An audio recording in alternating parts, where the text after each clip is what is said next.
बिस्मिल्लाहिर्रहमानिर्रहीम। अस्सलाम वालेकुम स्टूडेंट्स। क्लास 9 एंड 10 आप लोगों को अब सेकंड चैप्टर स्टार्ट कर रही हूँ मैं। मेजरमेंट बहुत इंपॉर्टेंट चैप्टर है, बेस है, छोटा सा चैप्टर है, ज़्यादातर प्रैक्टिकल बेस है और इसके अंदर आपको बहुत छोटी-छोटी चीज़ों को बहुत एहतियात से और उससे समझना है, तवज्जो से। सबसे पहले हम इसमें मेजरमेंट के अंदर जब बात करते हैं तो नॉर्मल अगर हम अपने रूटीन डेली लाइफ के अंदर अगर हम देखें तो हमें बहुत सी चीज़ें ऐसी होती हैं कि विदाउट मेजरमेंट हमें समझ में नहीं आती हैं किस तरह से। कोई भी चीज़ अगर हम खरीदने भी जाते हैं तो हम अगर कहते हैं कि हमें 5 किलो चावल दे दें या 2 किलो आटा दे दें या कोई भी चीज़ हो उसके साथ उसकी यूनिट या उसकी मेजरमेंट ज़रूरी होती है। कपड़ा अगर खरीदने जाते हैं तो इतने मीटर कपड़ा दे दें और अगर मिल्क लेने जा रहे हैं या कोई लिक्विड बेस पे कोई चीज़ है, पेट्रोल है, तो उसको लीटर के हिसाब से मेजर करते हैं। तो कोई ना कोई उसकी मैग्नीट्यूड यानी उसकी मिकदार बताना और साथ में उस मिकदार की यूनिट बताना ज़रूरी होता है। तो ये हमारे रूटीन लाइफ में आप लोगों ने भी खुद एक्सपीरियंस किया होगा, देखा होगा, तो कितनी अहमियत है इन चीज़ों की और ये हम चीज़ इनको रोज़ाना की बेस पे इस्तेमाल करते हैं। हर जगह पर समझ लें कि आप खरीदारी के ही दौरान नहीं, अगर आप पढ़ने ही बैठ रहे हैं तो आपको मेजरमेंट की, स्केल्स की, हर चीज़ की ज़रूरत होती है। यहाँ पर हमारे पास जो मेन मेजरमेंट के अंदर जो चीज़ें हैं, उनकी हम वन बाय वन देखते हैं कि सबसे पहले जो फिज़िकल क्वांटिटीज़ हैं जितनी भी, वो बहुत ज़्यादा बेस करती हैं हमारी ज़िंदगी के अंदर और उनको हमने 2 हिस्सों में जो है वो डिवाइड किया हुआ है और उसके अंदर कुछ क्वांटिटीज़ ऐसी होती हैं जिनकी जो अ, बेसिक होती हैं या कह लें कि फंडामेंटल होती हैं।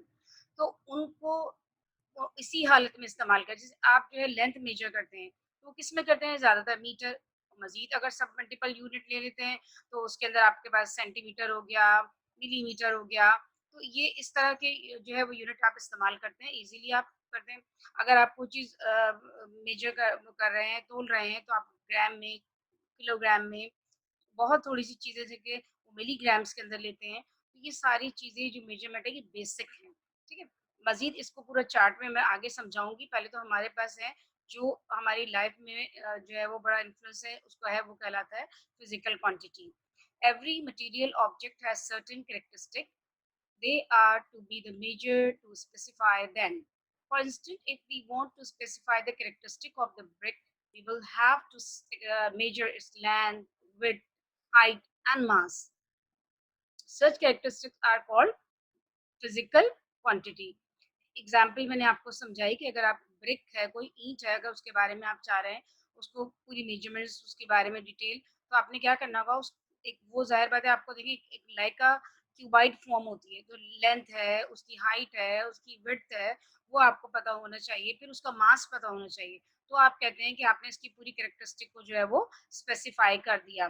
तो मेन जो चीज़ है यहाँ पर फिज़िकल क्वांटिटी यहाँ पर आप देखें कि मटीरियल के अंदर उनकी कैरेक्टरिस्टिक बताने के अंदर किस तरह से मदद देती है।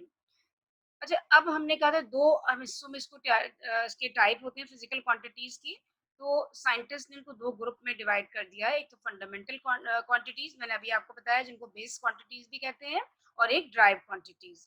तो जो फंडामेंटल क्वांटिटीज़ हैं, उनका एक सामने आपके पास चार्ट आ रहा होगा, नज़र आपको वो बहुत इम्पोर्टेंट है। ये आपको सातों के साथ नाम, उसके नेम और सिंबल के साथ याद रखना है। चाहे तो आप उसको घर में नोट्स बनाएँ, प्रैक्टिस करें और वैसे भी ये जब आपने देखा होगा बहुत सी चीज़ें इसमें रूटीन लाइफ में आप खुद भी इस्तेमाल करते हैं, तो इतना बड़ा मसला नहीं है इसको याद करना। तो जो फंडामेंटल क्वांटिटी है उसमें पहला तो है टाइम, और टाइम आप मेजर जो आपकी एसआई यूनिट है, सिस्टम इंटरनेशनल यूनिट है, वो है सेकंड। फिर दूसरा है लेंथ, लेंथ आप मेजर करते हैं किसमें? मीटर्स में और मास किलोग्राम यानी केजी शॉर्ट फॉर्म में इसका लिखते हैं। अमाउंट ऑफ सब्सटेंस किसी चीज़ की मकदार को मालूम करना कि कितने नंबर ऑफ मोल्स है, तो वो शॉर्ट फॉर्म में इसको एमओएल लगाते हैं और लिखते हैं इसमें मोल। फिर इसके बाद आप टेम्परेचर मेजर करें, थर्मोडायनामिक जो है टेम्परेचर, वैसे तो खैर टेम्परेचर के स्केल्स और भी होते हैं, लेकिन यहाँ पर चूँकि हमारी बेस हम उसमें फंडामेंटल क्वांटिटी ले रहे हैं, तो उसमें सिर्फ केल्विन इस्तेमाल करते हैं, ठीक है? इलेक्ट्रिक करंट जो है वो एम्पेयर यानी एम्पेयर ये साइंटिस्ट का ही नाम है, इसी तरह केल्विन भी साइंटिस्ट का नाम है। तो ये इन्होंने अपने नाम के पर इन्होंने यूनिट रखी है। तो इलेक्ट्रिक करंट को ए से डिनोट किया गया है, एम्पियर के नाम के ऊपर। जी।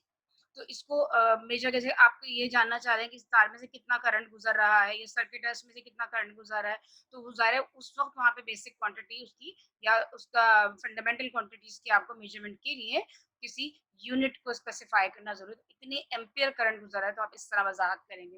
इसी तरह लुमिनस इंटेंसिटी का मतलब उर्दू में अगर कहें तो किसी रोशनी की यानी लाइट की इंटेंसिटी यानी शिद्दत मालूम करना। तो फ़र्ज़ करें एक बल्ब है तो उस वो जिस ग्लास के अंदर मतलब उसका जो फिलामेंट जल रहा है, वो कितना जो है वो ब्राइटर है, कितना ज़्यादा उसकी जो है वो रोशनी की तेज़ी कितनी ज़्यादा है। तो उसको आपको मेज़र करने के लिए यूज़ करना पड़ता है कैंडेला। तो उसकी मेज़रमेंट यूनिट जो है वो कैंडेला है। शॉर्ट में उसको सीडी लिखते हैं। टाइम की मेजरमेंट के लिए असल में ये एक जब स्टैंडर्डाइज़ किए जाते हैं पूरे वर्ल्ड वाइड जब हम उसको बनाया जाता है क्योंकि वैसे तो बहुत सारे यूनिट सिस्टम थे। इससे पहले दुनिया में लोग इस्तेमाल करते हैं, सीजीएस सिस्टम है, जैसे एमकेएस सिस्टम था, इसके अलावा ब्रिटिश इंजीनियरिंग सिस्टम था और अब जो पूरे इंटरनेशनली जो सिस्टम पूरे वर्ल्ड में रिकॉग्नाइज्ड है वो है सिस्टम इंटरनेशनल क्योंकि इससे पहले के जितने भी सिस्टम थे सीजीएस में उसमें आपको डिफरेंट जो है वो बेसिक यूनिट इस्तेमाल होते थे जैसे सीजीएस के अंदर सी फॉर सेंटीमीटर यानी लेंथ के लिए और जी जो यानी ग्राम मास के लिए और टाइम सेकंड और एम के सिस्टम में मीटर लेंथ के लिए और किलो जो है वो उसके मास के लिए और टाइम के लिए सेकंड तो लेकिन जो इनमें से सबसे डिफरेंट जो था वो यूनिट सिस्टम जो था वो था ब्रिटिश इंजीनियरिंग सिस्टम। इसमें जो है आपका जो मास के लिए स्लग जो यूज़ होता था SLUGS स्लग्स का यूनिट इस्तेमाल करते थे। फ़ोर्स के लिए पाउंड इस्तेमाल करते थे।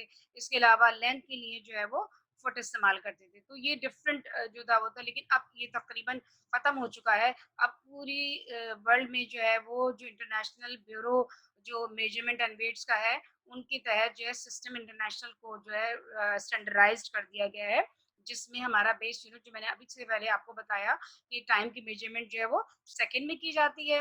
इसके अलावा लेंथ की जो है वो मीटर में की जाती है। आप दुनिया में कहीं पे भी चले जाएँ, जो आपका स्केल है, जो आप यहाँ पाकिस्तान में इस्तेमाल कर रहे हैं, दुनिया में हर जगह वही मेजरमेंट होगी। वही आपका 10 मिलीमीटर जो बराबर होगा 1 सेंटीमीटर के, आपके स्केल के ऊपर जो बने हुए होते हैं सेंटीमीटर्स और जो इंचेस वो पूरे वर्ल्ड में रिकॉग्नाइज्ड है। तो ये जो जब कोई चीज़ इंटरनेशनली अप्रूव करवाई जाती है, तो उसको बड़ा ऑथेंटिक करने के लिए ख़ास तौर पे उसकी लेबॉरेटरी में उसको स्टैंडर्ड करने के लिए ख़ास मेटल की चीज़ें या ख़ास उनकी बनावट की चीज़ें इस्तेमाल करी जाती हैं। जैसे वहाँ पेरिस में जहाँ पर उसका ब्यूरो है सिस्टम इंटरनेशनल का जहाँ उसमें इन्होंने जब 2 मेटल को मिलाकर ये स्केल बनाया था जिसमें इरिडियम और प्लैटिनियम मेटल है और जब 2 या 2 से ज़्यादा मेटल मिलते हैं तो एलॉय बनता है। तो प्लैटिनियम और इरिडियम का एलॉय का स्केल यानी या एक तरह से रॉड बनाई गई है और जिसके 2 पॉइंट को मेजर करके बताया गया है इतना डिस्टेंस 1 मीटर कहलाता है। तो वही फिर आगे तमाम पूरी दुनिया के अंदर उसको जो है वो राइज किया गया। बाद में फिर उसमें काफ़ी मसले पेश आए कि लोगों ने उसमें ये कहा कि वो डिफरेंट टेम्परेचर पे मेटल जो है वो अगर ज़्यादा उसको टेम्परेचर मिलता है तो वो एक्सपेंड हो जाता है जिसकी वजह से थोड़ा-सा चेंज आ जाती है। तो फिर उन्होंने उसके हिसाब से क्रिप्टॉन की जो वेवलेंथ होती है उसके हिसाब से उसकी मेजरमेंट की। लेकिन अभी भी वही हम इसके मीटर स्केल पे ही उसको लेते हैं। चेंजेस हुई हैं, बहरहाल कुछ की गई हैं, लेकिन उससे इक्विवेलेंट वही है क्योंकि वो इतना माइनर चेंज होता है कि वो नेग्लिजिबल है। तो बहरहाल मीटर का आपको समझ में आ गया होगा कि मीटर में जो है हम लोग लेंथ में मीटर लेते हैं स्टैंडर्डाइज्ड यूनिट्स, इसके बाद मास में केजी लेते हैं। अच्छा केजी के जो है वो आपको पता है कि 1 केजी में 1000 ग्राम्स होते हैं और इसके अलावा इसके सब मल्टीपल छोटे यूनिट होते हैं मिलीग्राम, वो हम आगे पूरा का चार्ट इंशाल्लाह दिखाएँगे तो उसमें सारी चीज़ें मज़ीद क्लियर होंगी। इसके बाद जो है अमाउंट ऑफ सब्सटेंस किसी भी सब्सटेंस की मकदार के इसके कितने मोल हैं, तो वो नंबर ऑफ मोल को जो है वो डिफाइन करने के लिए एमओएल का यूनिट लगाया जाता है। ताकि वो क्वांटिटी बताते हैं। इसी तरह से थर्मामीटर को थर्मोडायनामिक जो है वो थर्मामीटर टेम्परेचर को नोट करने के लिए, वैसे तो बहुत सारे स्केल्स होते हैं, जैसे फ़ारेनहाइट है, डिग्री सेंटीग्रेड है, लेकिन केल्विन इसलिए कि इसको एब्सोल्यूट टेम्परेचर को नोट करवाया जाता है। तो लिहाजा केल्विन को जो है वो फंडामेंटल क्वांटिटी के अंदर स्टैंडर्डाइज करके केल्विन यूनिट रखा गया है किसका, थर्मामीटर का। इसके बाद electric current amount of current होता है, और करंट आपको पता है चार्ज पर यूनिट टाइम, यानी इन दोनों का कॉम्बिनेशन होता है ये। जितना अमाउंट ऑफ चार्ज किसी वायर में से फ्लो होता है उसको जो है वो पर यूनिट टाइम के हिसाब से जो मेजर करने के अमल को हम इलेक्ट्रिक करंट कहते हैं। और इलेक्ट्रिक करंट जो है वो एम्पियर यानी ये साइंटिस्ट के नेम के ऊपर उसकी यूनिट जो है वो डिस्क्राइब की गई है। फिर इसी तरह लुमिनस इंटेंसिटी, मैंने कहा रोशनी की शिद्दत, इसको मेजर करने के लिए कि कितनी ज़्यादा उसकी रेज जो है स्कैटर हो रही है और कितना ज़्यादा वो जो उसके अंदर कंसंट्रेशन या समझ लें कि तेज़ी की शिद्दत को नोट किया जा रहा है, तो वो कैंडेला के अंदर किया जाता है। तो ये तो थी आपकी सारी फंडामेंटल 7 क्वांटिटीज़ जिसको मैंने डिटेल से आपको बता दिया है। अब है टॉपिक आपका ड्राइव यूनिट्स। बेसिकली होता ये है कि जो बेस क्वांटिटीज़ होती हैं ना, उनके ही 1 या 2 या 2 से ज़्यादा यूनिट्स को आपस में मिलाया जाता है, या तो मल्टीप्लाई और या डिवीजन के नतीजे में जो निकाली जाती हैं, ड्राइव की जाती हैं क्वांटिटी, उनको हम ड्राइव यूनिट्स कहते हैं। तो all physical quantities that are derived from the fundamental quantities are known as derived quantities unit. Derived unit are obtained by the multiplication of fundamental unit. अच्छा, इसमें ज़रूरी नहीं है कि मल्टीप्लाई, दोनों आते हैं, मल्टीप्लिकेशन भी और डिवीजन भी हो सकता है। किसी में सिर्फ मल्टीप्लाई, जैसे वॉल्यूम को फॉर्मूला, वॉल्यूम ड्राइव यूनिट है, लेंथ, ब्रेथ, हाइट, तो तीनों चीज़ें इसमें हो गई और तीनों मल्टीप्लाई की सूरत में हो गई। लेकिन बाज़ जगह जैसे कि डेंसिटी है, तो डेंसिटी का क्या होता है, मास अपॉन वॉल्यूम, तो एक यूनिट जो है डिवाइड के अंदर इसमें आ गई, तो सब मल्टीपल्स के अंदर अगर आप देखें तो मल्टीप्लिकेशन और डिवीजन दोनों को मिलाकर, इन 2 या 2 से ज़्यादा क्वांटिटी को मिलाकर आपको ड्राइव बनती है। यहाँ पर आपके पास एक चार्ट आ रहा होगा नज़र, जिसमें आपको पूरी ड्राइव क्वांटिटीज जो है वो डिस्क्राइब की हुई हैं। तो बहुत सारी हैं इसमें से चार्ट में, क्योंकि आपके बुक्स से ही इसको जो है फॉलो किया गया है, वरना तो बहुत सारी हैं। जब आप आगे और फिजिक्स पढ़ेंगे तो आपको बहुत से और मिलेंगे कॉम्बिनेशन। यहाँ पे सबसे पहले देखिए स्पीड है, स्पीड को v से डिनोट करते हैं, और स्पीड जो है वो कॉम्बिनेशन होता है डिस्टेंस अपॉन टाइम का। तो डिस्टेंस को मीटर में और टाइम को सेकंड में मेजर करते हैं, तो मीटर अपॉन सेकंड जो है यूनिट होती है।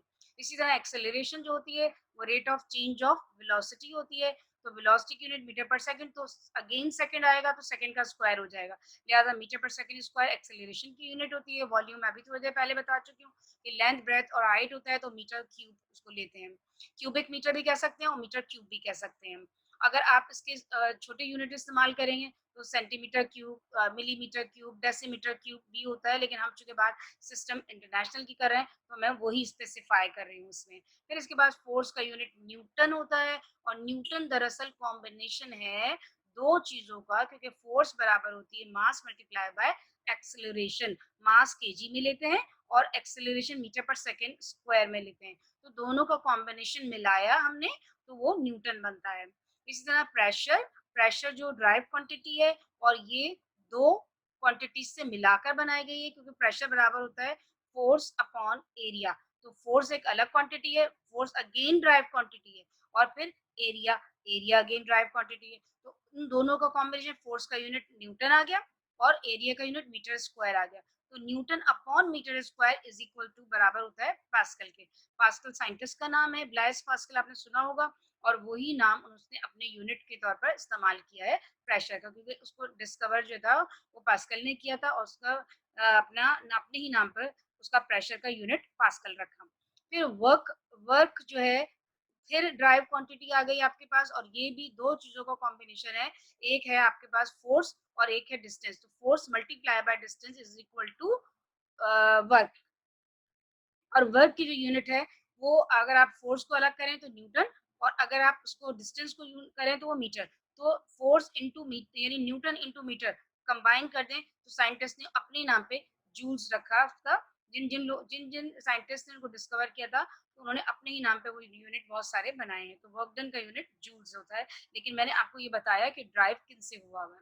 फिर चार्ज आपने देखें चार्ज डिस्कवर किया था भाई दफ़ा कोलम ने और कोलम्स लॉ है इसके बारे में पूरा और कोलम ने बताया कि किसी भी वायर में कंडक्टर में जब चार्ज कैरी होता है तो इलेक्ट्रिसिटी फ्लो होती है या इलेक्ट्रॉन फ्लो होते हैं तो इलेक्ट्रिसिटी तो दरअसल चार्ज जो है वो दो चीज़ों का कॉम्बिनेशन है एक अमाउंट ऑफ करंट और मल्टीप्लाई बाय टाइम तो करंट ए से आपने मेजर किया और टाइम सेकंड से मेजर किया तो ampere multiply by second combination बनाया अब साइंटिस्ट ने अपने ही नाम पे यूनिट दे दिया कोलम तो लिहाजा चार्ज का यूनिट कोलम तो ये ड्राइव यूनिट आपको समझ में आ गए होंगे और ये आपको अच्छी तरह से इसकी तैयारी करनी है अगर आप वैसे पॉइंट इकट्ठा कर लें कि डिफरेंस अगर एग्जाम में आता है कि difference between the fundamental unit and drive unit तो जिस तरह के प्रीवियस मेरा लेक्चर था वो आपको समझ में आ गया होगा कि फंडामेंटल क्वांटिटीज को जो यूनिट एक्सप्रेस करते हैं जो यूनिट वजाहत करते हैं क्लियर करते हैं वेल डिफाइन करते हैं तो वो फंडामेंटल यूनिट यूनिट कहलाते हैं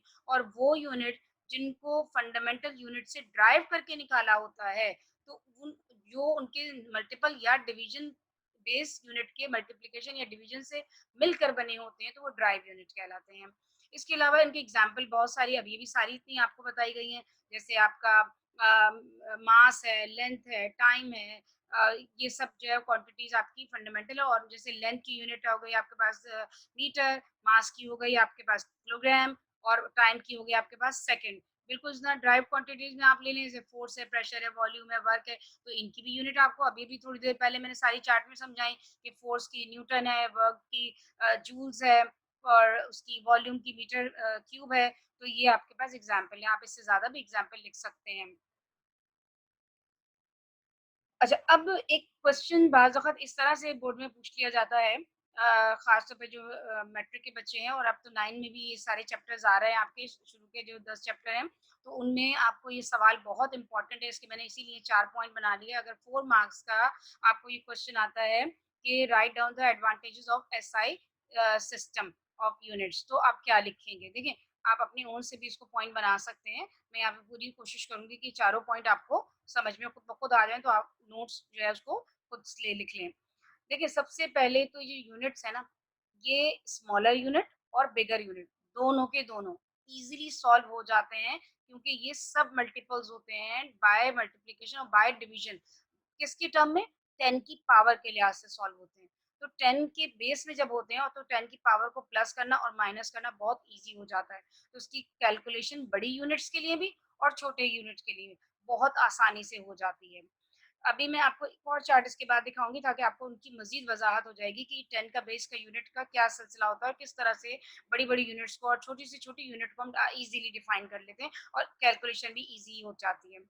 इसके अलावा ये जो लार्ज और स्मॉलर क्वांटिटीज़ को प्रीफिक्स के ज़रिए से जैसे आपने मिली लफ्ज़ मिली आपने सुना मिलीमीटर और फिर किलोग्राम तो किलो लफ्ज़ किलो है, मिली है, मेगा है, गीगा ये सारे प्रीफिक्स जो यूनिट है वो स्मॉलर और बिगर दोनों वैल्यू को बहुत अच्छी तरह से डिफाइन कर लेते हैं।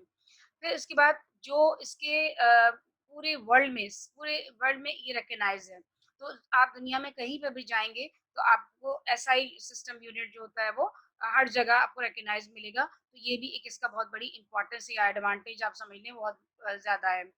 तो ये नहीं है कि आपने जो यहाँ सीखा हुआ है तो वहाँ उसका इम्प्लीमेंट नहीं हो रहा दूसरे ममालिक में, तो ऐसा कुछ नहीं है क्योंकि जो यूनिट्स आप यहाँ पढ़ रहे हैं, वही पूरी वर्ल्ड के अंदर पढ़ाए जाते हैं या यूज़ किए जाते हैं। इसके अलावा जो उनकी प्रीफिक्स जो होती हैं, जो ग्रेटर दैन होती हैं यानी यूनिटी से बड़ी 10 की पावर 1 से बड़ी होती है, वो सारे ग्रीक रूट की यानी उनके जो सिंबल है वो ग्रीक वो उसमें लैंग्वेज में बनाए गए हैं और जो लेस देन यूनिटी माइनस में 10 की पावर -1, -2, -3 इस तरह से जो है वो जो यूनिटी से कम है वो लेटिन रूट से है यानी वो लेटिन लैंग्वेज में उनका ट्रांसलेट किया गया है तो वो फिर आप जब पढ़ेंगे उस चार्ट को तो आपको बआसानी ये पॉइंट समझ में आ जाएंगे इसके बाद यहाँ पर है एसआई शॉर्ट फॉर्म लिखा हुआ है लेकिन ये है सिस्टम इंटरनेशनल ये प्रीफिक्सेस हैं और इनको आपको दिमाग में रखना बहुत बहुत जरूरी है बाज वक़्त इतना अनयूजुअल क्वेश्चन भी बोर्ड में आपसे पूछ लिया जाता है जो आपको हैरत होती है कि ये भी पूछ सकते हैं कि उन्होंने 4 क्वांटिटी लिख दी और कहा कि इनके प्रीफिक्स जो है वो लिखिए या प्रीफिक्स लिख दिया और जो है उसको क्वांटिटी आपने इसको 10 की पावर में लिखनी है तो बाज़ वक़्त थोड़ा-सा कन्फ्यूजन भी हो जाता है इसमें कि ये जो है वो स्मॉलर है, बिगर है तो कौन सा होगा? तो यहाँ देखें 10 की पावर से अगर आप यहाँ से चलते हैं 10 की पावर 18 से लेते हैं, यानी हम बिगर से चल रहे हैं, बिगर पावर्स। तो एक्सा कहलाती है 10 की पावर 15 बीटा, और 10 की पावर 12 टेरा, 10 की पावर 9 गीगा, 10 की पावर 6 मेगा, 10 की पावर 3 किलो, 10 की पावर 2 हेक्टो, 10 की पावर 1 डेका।